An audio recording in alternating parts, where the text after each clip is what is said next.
Hello, my friends. Welcome back. I hope you are having a peaceful and wonderful day.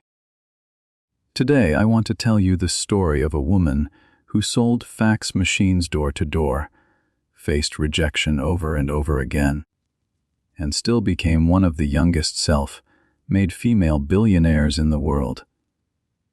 Today, her brand is recognized in stores across the globe. It teaches confidence. It teaches persistence. It teaches the courage to try something completely new. Her name is Sara Blakely.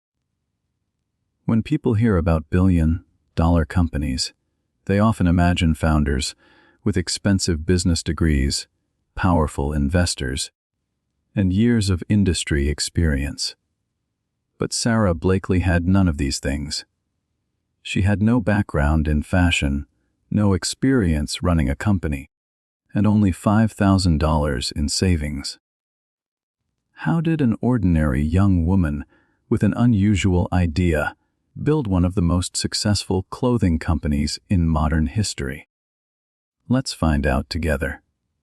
Before we begin, if you enjoy learning English through stories, please subscribe to Everstory English. Your support helps us create more stories for your English learning journey. Sara Blakely was born in 1971 in Clearwater, Florida. As a child, she was creative and full of energy, but school was not always easy for her. She dreamed of becoming a lawyer, following in her father's footsteps, but she did not score well enough on her entrance exam to get into law school. She was disappointed, but this setback pushed her in a different direction. Instead of law school, Sara took a job selling fax machines door to door. For 7 years, she knocked on office doors across Florida, often facing rejection again and again. Many people slammed doors in her face. Many said no without even listening. But this experience taught her something valuable. She learned how to handle rejection without giving up, and she learned how to explain an idea clearly and confidently, even to people who were not interested at first. One evening, Sara was getting ready for a party. She wanted to wear white pants, but she did not like how her pantyhose looked underneath them, and she did not want visible panty lines either. So she took a pair of scissors and cut the feet off her own pantyhose. It solved her problem perfectly. She could smooth her figure under the white pants without any visible seams or lines. Sara wondered if other women had the same struggle. She soon discovered that no product like this existed anywhere on the market. Sara decided to create one herself. She spent 2 years researching, designing, and improving her idea entirely on her own, using her personal savings of $5,000. She had no formal training in fashion or manufacturing. She wrote her own patent application at night after work, using a textbook from the library. She traveled to mills across North Carolina, trying to convince manufacturers to help her produce a small batch. Many turned her away, unsure about her strange new product. But Sara refused to quit. Finally, one mill owner agreed to help her after his own daughters encouraged him to give Sara a chance. Sara named her product Spanx. She personally called retail stores, trying to convince buyers to carry her product.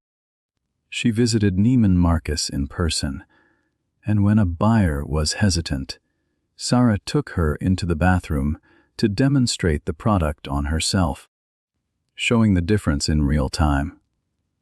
The buyer was convinced, and Spanx was placed on store shelves. Success did not come immediately, but it came quickly once people discovered the product. Sara sent a package of Spanx to talk show host Oprah Winfrey, along with a personal letter explaining her story. Oprah loved the product and featured it on her show, as one of her favorite things of the year. Almost overnight, demand exploded. Orders poured in from stores across the country. Sara continued running her company with the same values that helped her through years of rejection. She encouraged her employees to fail often and fail boldly, believing that fear of failure was the greatest obstacle to creativity. She kept a small toy on her desk, the same one her father gave her as a child, to remind her that trying and failing was always better than never trying at all.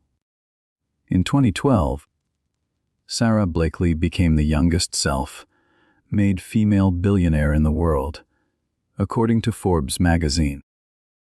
She built her success without ever raising outside investment money, and without any experience in fashion, retail, or business school. She later pledged much of her fortune to charitable causes, especially organizations supporting women, entrepreneurs around the world. So what can we learn from Sara Blakely? We learn that failure is not the opposite of success, but often a necessary step toward it. We learn that we do not need permission, credentials, or connections to solve a problem we understand deeply. And we learn that persistence, even after years of rejection, can eventually open doors that once seemed permanently closed. Today, as we learn English together, we are practicing the same values Sara Blakely lived by. Learning a new language often means making mistakes again and again before we improve. Just as Sara refused to let years of rejection stop her, we can refuse to let mistakes stop our progress.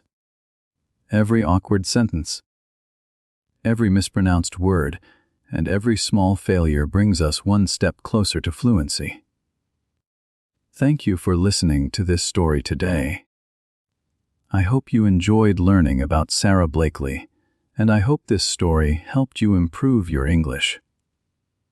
If you enjoyed this video, please like, subscribe, and join us for more timeless stories on Everstory English.